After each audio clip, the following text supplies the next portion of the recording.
everything, you kind of took us on your learning journey with you. Yeah, well, that's the thing, right? Like I want to share, like, for example, I created this free like a guide called Now What, which basically shares like a lot of the things that I've learned now Right. that now that you've been diagnosed with ADHD, now what are you going to do? And so I created like that as a, and that's a free download at 𝗏squirrels.com. So if people want to grab it, they can. But yeah, just openly sharing stuff and trying to inspire people and yeah, that's what I'm all about. Yeah, one of the things that I think you have an assessment on there, right? I At do. 𝗏squirrels.com, so you can kind of Yeah. see for yourself. Hey, and as you said, you're the second person this week I've met who is not a doctor, doesn't have an advanced degree in what you do, Yeah. but you have a natural curiosity and you've learned as much as you can, and you're sharing so many great tools with your audience, with your readers, and with the people that you come in contact with. It really, and I was talking with my COO this morning about, what, you don't need an advanced degree and you don't need to go to college to be really knowledgeable about anything. All the information's out there, right? So we just Yeah. need to go out and find it, and you curate it and you put it in a place where people can go to get that clarity. So kudos and thank you for that. Thanks. Yeah. And I'm very careful too about fact checking and about just because there is a lot of misinformation about ADHD online and, especially on social media. So yeah, it's important. It's important to do my best in vetting the information. And, from time to time, a guest may say something and I'm like, I haven't heard that before. And I might push back a little bit, not to be a contrarian or anything, but again, I mean, my goal is to share correct information for sure. And Right. where I might make a mistake, I do my best to fix it pretty quickly as well. So yeah. Yeah. And so, tell us about, for you, you're a speaker. Mhm. And one of the things, how we came together is Dr. Holly White, a good friend of both of ours, brought Yeah, us together. She said, Dan, you got to talk to Dave, have him on the podcast. And I'm so glad she made that connection. We will be, we're trying to put together an event. By the way, we'll tell you guys all about it. You'll hear about it here. Dave is one of the few that hadn't been on the podcast already, but we're putting a neurodivergent leaders global conference together in July. And we're inviting you, if you're a leader out there and you've been told, hey, why do you always go against the grain? How do you, that's one thing. But there's also the positive. How do you come up with all these great ideas, which neurodivergent thinkers do, because we look at things differently than the rest of the world. I loved your interview that I was just listening with Tamara. Is it Rosier? Yeah. I always mess up her name too. It's Rosier. Yeah. Rosier. Yeah. So she wrote the book, Your Brain's Not Broken.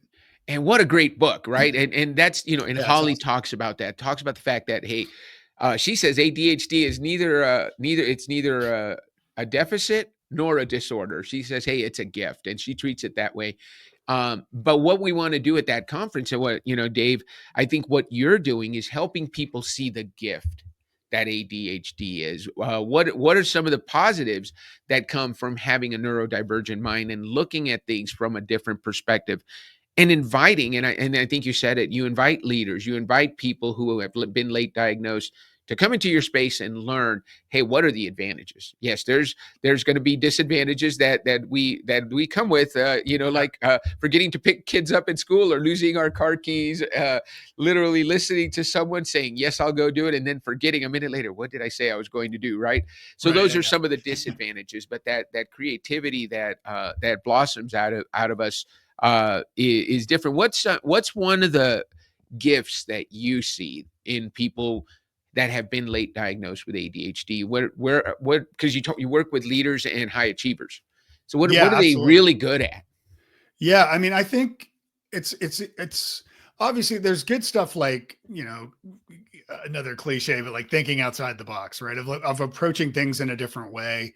I think it's a benefit to have the ability to become hyper-focused when you are doing the work that you love the most. The creative work it's often kind of creative stuff.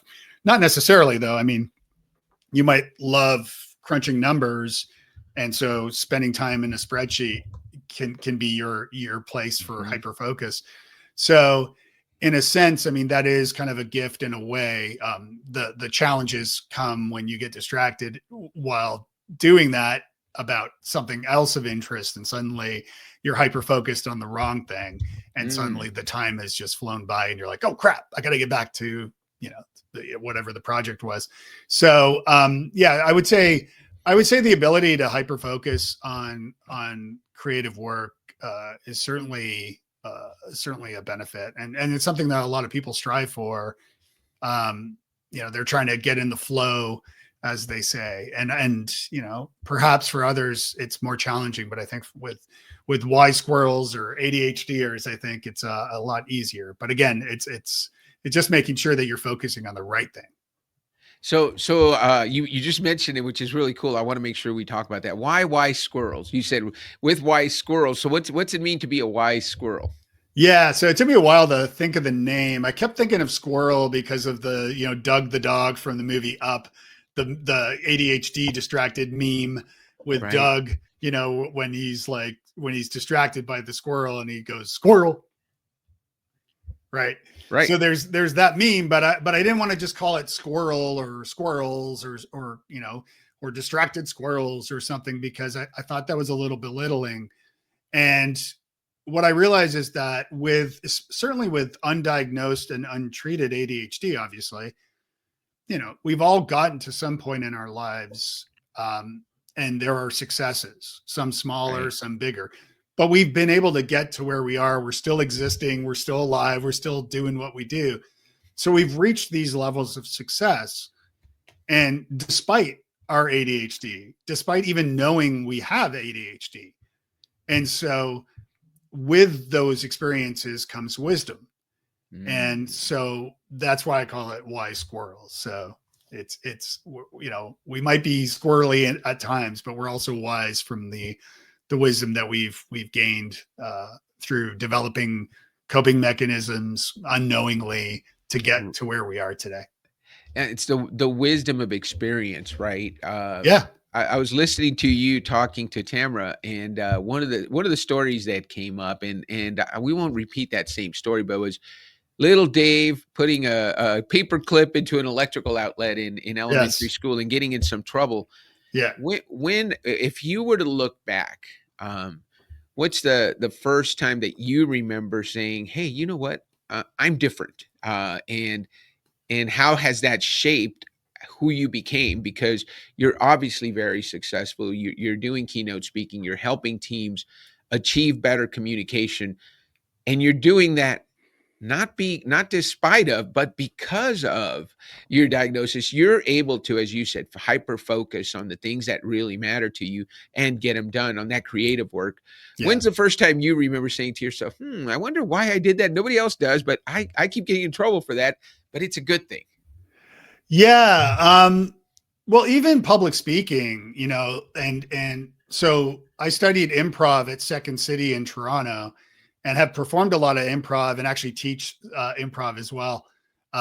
It's part of some of the communication strategy work that I do and presentation skills training that I do for clients. But I've always loved being on stages in front of audiences, delivering keynote presentations and even smaller, more intimate workshops for, my clients. And it took me, like, once I've learned about the ADHD component of why I do what I do, again, this isn't to say that like every person with ADHD would love to stand on stages doing what I do. Certainly not. But because I love doing that, I get a massive rush of dopamine from the audience, right? So when the audience is responding, they're laughing because I'm always high energy and a lot of fun on stage. Right. So when the audience is laughing, nodding their heads in agreement, coming to talk to me afterwards, that gives me this huge rush of dopamine. And as ADHDers know, we're lacking in the dopamine department, and we crave it, and we're trying to find it however we can. And unfortunately, that could be through addiction and excessiveness in some negative ways. But if you channel it in a positive way, it can really pay off. And so that's one of those things that I've kind of looking at my life now through the lens of ADHD and understanding, oh, that explains why I love doing what I do. Yeah, that makes a lot of sense. And you know what, we crave it. It's so funny you say that because, in my previous life, I was a national sales director at a Fortune 100 company. You get that national sales meeting once a year where you're on stage and it's you and everybody's watching you and you're delivering the good news. Yeah. If you had a great year, and you're delivering not so good news. Thankfully, I always got to deliver good news. We hit quota all the time, but that was such a rush. And like you said, we crave that, the nodding of the heads, or people holding up their phone to take a picture of our slide, or, sure, yeah. or when hands go up, or that, like you said, that feeds, but that makes all the work that you have to do beforehand worth it, right? Because you know that reward is coming. Great example. So, were you a theater kid? Did you, because you've done Second City you trained with, right? Yeah. So you trained with a pretty cool organization to learn improv. How did did you have a background in performance? Did you do that as a kid, or is this something that came to you later in life? No, I've always had a love for theater and for acting and things. And I've done some background work in movies when I lived in Toronto, where I'm from originally, Hollywood North. So, there was often opportunities to get involved with films and TV shows and things. And I studied radio and television broadcasting before going back to school for business and marketing. But, so I've always been a ham, like, I've always been funny and doing practical jokes. And, I used to have cassettes of crank calls when I was a kid and things. And oftentimes would be kind of, have my friends laughing their heads off. So I just never knew, I never really understood how to channel it. The improv certainly did really help with that. And I've dabbled with some stand-up comedy that I first did a couple of years ago before I was diagnosed, for the first time. So yeah, I've always loved performance. And as a speaker, I mean, it's great. I love it. And one of the things we're going to talk about is you in your LinkedIn profile, you're a communication strategist. Mhm. So how do that sounds like a very organized strategy, right? Coming up with strategy. Yeah. How do you channel all the you have a tremendous breadth of experience. How do you channel all of that to help teams build communication is one of your missions. What's the keys? What makes Dave Delaney different than everyone else that comes in and is going to help you build communication strategies? Well, What yeah, is what I do, yeah, I mean, oh, sorry, what I do with my coaching clients as well is I'm trying to get down to the bottom of what their personal strengths are. And I developed a presentation training I do called the Root Down, and that's at 𝗏𝗏𝗃𝗏𝗃 too. And it's 3 sections. It's to know yourself, respect yourself, and connect yourself. So okay? know, like, self-knowledge, understanding yourself, like your great assessment. Mhm. The second part is respecting yourself, and that includes self-acceptance, self-love. And then the third part is about connecting yourself, and that's about putting an end to this loneliness epidemic of finding your people and and being around more people, and finding community and so forth. Right. And I say all that because with self-knowledge, and that's the first part. I mean, you have to understand your own strengths. And so Right. what I did, and I practice what I preach, and I put myself through this program that I developed called the Root Down. And it was many years of different personality assessments, different strengths finders, and all that stuff, and Mhm. reflection and meditation and journaling and all that.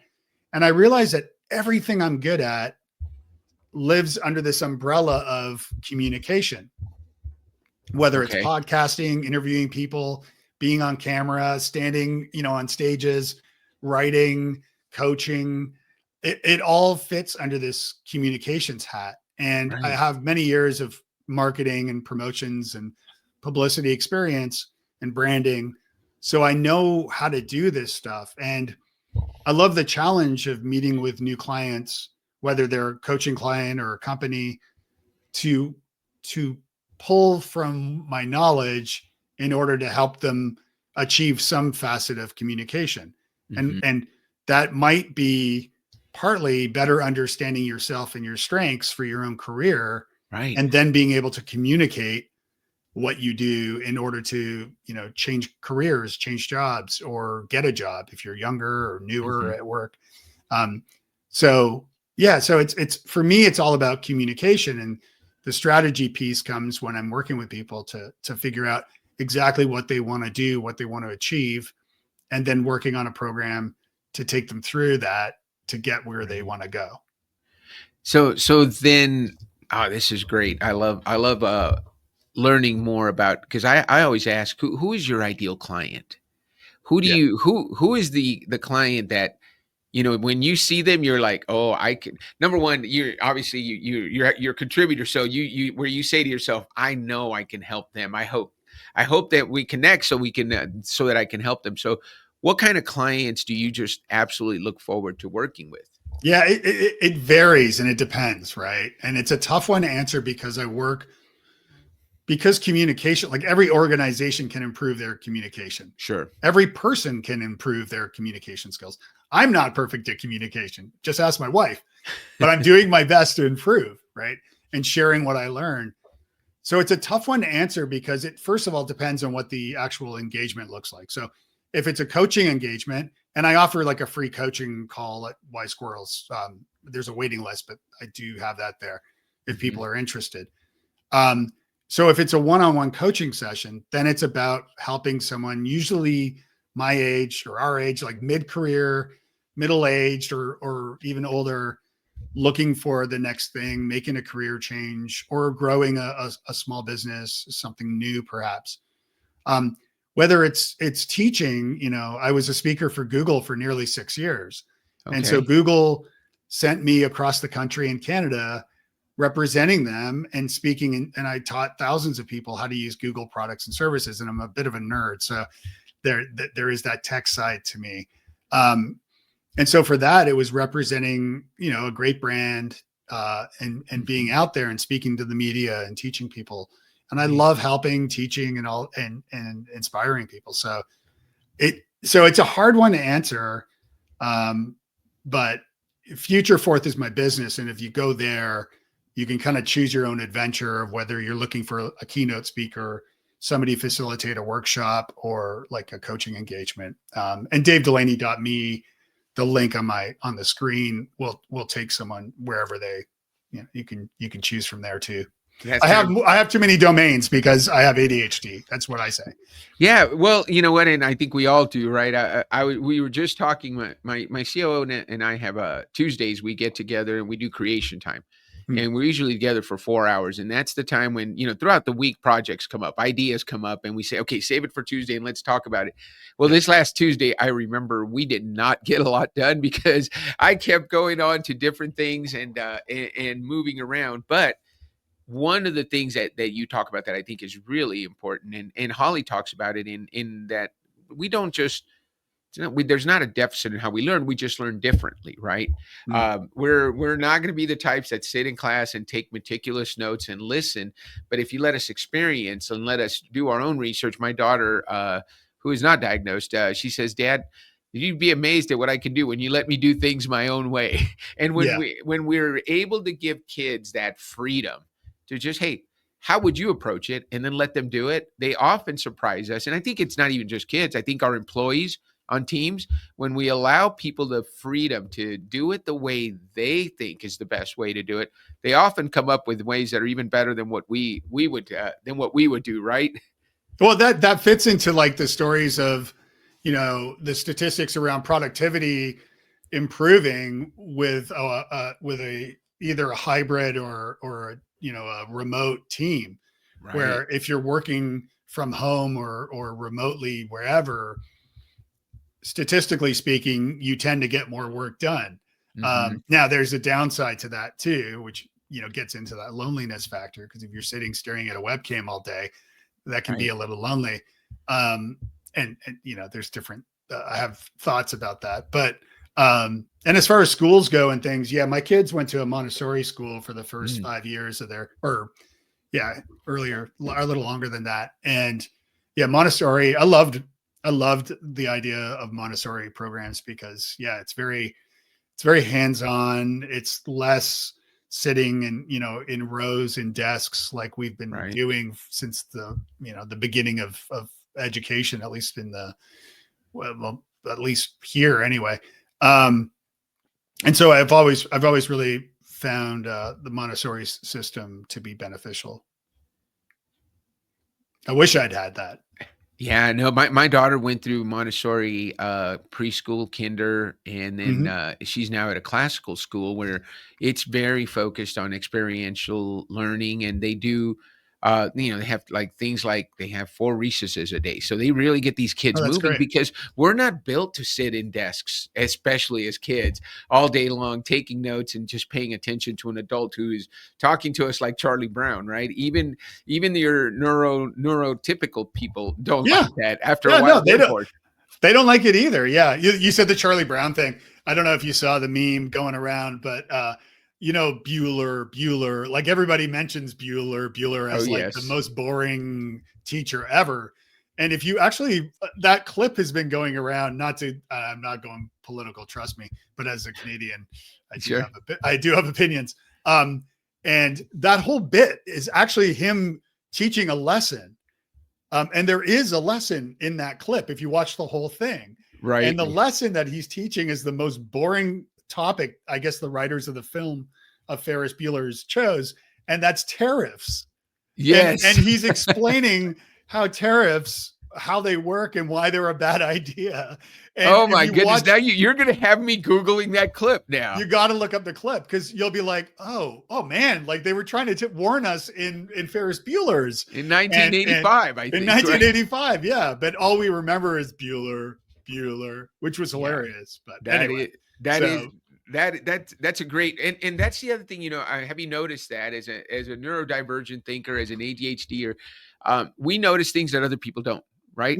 You focused on something, everybody's focused on the Bueller, you focused, hey, what was the lesson he was teaching? And you pick that up and you bring it out and everybody's like, it's like those Rorsch images, right? Everybody, nobody sees what you see. And then you're like, And then once they see it, they can't not see it. Yeah, right. That's fantastic. So what is the problem that you solve, Dave, when you come in and work? What is the problem you help people solve? I like asking that question because it's always unique and different. And so I'd love to hear what is the problem that you are able to see and help diagnose and fix? It depends on who the person is, but I help solve the problem of misguided or poor communication, so that you can actually communicate with clarity. You can communicate to reach the goals that you're trying to reach. And so if that means communicating about who you are and why you're great for a specific job, I'm good with that. If you're trying to communicate to your internal team, I've done crisis management, multi-generational workshops as well, how to communicate internally with people. My book is called New Business Networking, and I wrote this book all about networking in person and online. So I have chapters on LinkedIn and Facebook, but then and podcasting and all that, but then also chapters on organizing your own events or how to network at conferences or trade shows. And again, that gets into the problem of, well, let's say I'm sponsoring a conference and I've sent my team. I want to better see a return on my investment because it's not cheap. And so at Future Fourth, I developed something called 10X conference coaching to help with that problem. So again, for me, it's really getting down to, what the problem is that my clients or potential clients are struggling with. And once I find out what their problem is, I can either help them or I can't. And I'm honest enough to say when I can't. And if I can't, I probably know somebody who can, and I'll make that introduction, which gets back to the networking piece, which is planting seeds and providing value to the people in your network. And it goes to your why of trust. Mm-hmm. You're not going to try to help somebody that you can't help, because then that would not be, that wouldn't be honest. That would definitely erode trust. And you're somebody, I can tell we've had a couple of conversations, and just hearing you talk today, how important trust is, and building, having credibility and help. And at the end of the day, you want to help people. And if you can't help them, you're going to make sure you find somebody that can. Mm-hmm. And you mentioned clarity. It's amazing. As I was listening to your answers, clarity is so important. Dave, we're going to have you back, because I'd love to be back. And one of the things I think you're convincing me, I've been thinking of going with a longer format for the shows. I think I'm convinced that from now on, I'm going to have a longer format. But where can people reach you? I know we've got 𝑦Squirrels.com, DaveDelaney.me is where they can find all of your stuff. 𝑦Squirrels.com is where that free ADHD assessment is. Yep. What's the best way to reach out to you? I know you have a free coaching session and you've got a waiting list. What's the best way to get a hold of you? Yeah, the best way to get a hold of me is to reach out through any of the websites. They all have a contact form. So just, if you drop by futurefourth.com or davedelaney.me, or you can go to 𝗚Squirrels. And I do encourage people to check out the podcast. It's definitely a labor of love. And the assessments there, the now what, free download and free coaching is there as well. So this is fabulous. Thank you so much, Dave. I'm so glad we had you on. What do you say we end the show on that note? Why not? Why not, indeed. Thank you so much for being on, guys. Don't forget to like, don't forget to subscribe, don't forget to leave your comments, and share this podcast with as many people as you can. We want Dave Delaney to be able to help as many of you that might be having communication issues and want somebody creative to come in and help you guys have a great experience. I know he's a great keynote speaker. He's a great coach. So Dave, we're going to have you back. Thank you so much for being on. Until next time, keep on leading different. This is Lead Different. Subscribe now. Discover a new era of leadership. Lead different, because great leaders change the world. Why not leadership? Why not lead different? When you do the things that everyone else does, you get the same results as everyone else gets. Let's do things a little different. Let's lead different. And ask yourself this: why not?